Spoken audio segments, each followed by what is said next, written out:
Assalamualaikum warahmatullahi wabarakatuh. Kembali berjumpa lagi dengan channel Lensa Hukum. Semoga sahabat-sahabat semuanya selalu sehat dan banyak rizkinya yang halal dan berkah dan selalu dilancarkan segala urusannya, amin amin amin ya robbal alamin.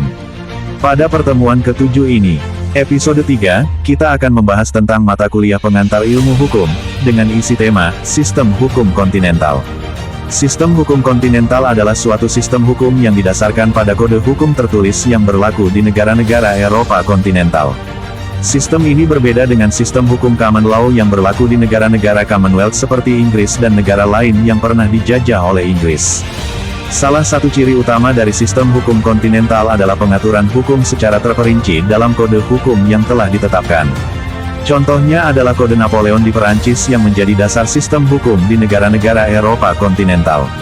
Kode hukum ini mencakup berbagai bidang hukum seperti hukum perdata, hukum pidana, hukum perusahaan, dan lain sebagainya. Dalam sistem hukum kontinental, pengadilan memiliki peran yang sangat penting dalam menegakkan hukum.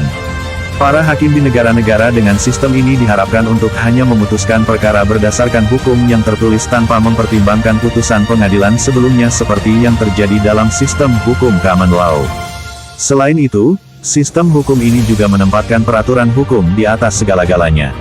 Artinya, dalam sistem hukum kontinental, hukum tertulis memiliki kekuatan yang lebih tinggi daripada kebiasaan atau putusan pengadilan. Kelebihan dari sistem hukum kontinental adalah kepastian hukum yang tinggi karena hukum telah diatur secara rinci dalam kode hukum.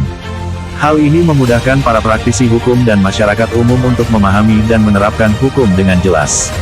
Namun, kelemahannya adalah kurang fleksibilitas dalam menyesuaikan hukum dengan perkembangan zaman serta sulitnya untuk mengubah hukum yang telah tertulis dalam kode hukum.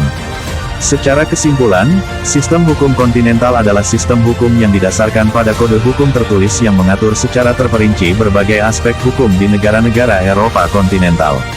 Sistem ini menempatkan hukum tertulis di atas segala-galanya dan memberikan kepastian hukum yang tinggi, namun juga memiliki kelemahan dalam hal fleksibilitas dan perubahan hukum. Demikianlah yang dapat kami sampaikan, kurang lebihnya kami mohon maaf. Sampai berjumpa lagi di pertemuan yang akan datang. Akhiru kalamu Allahu muwafiq ila aqwamit thoriq. Wassalamualaikum warahmatullahi wabarakatuh.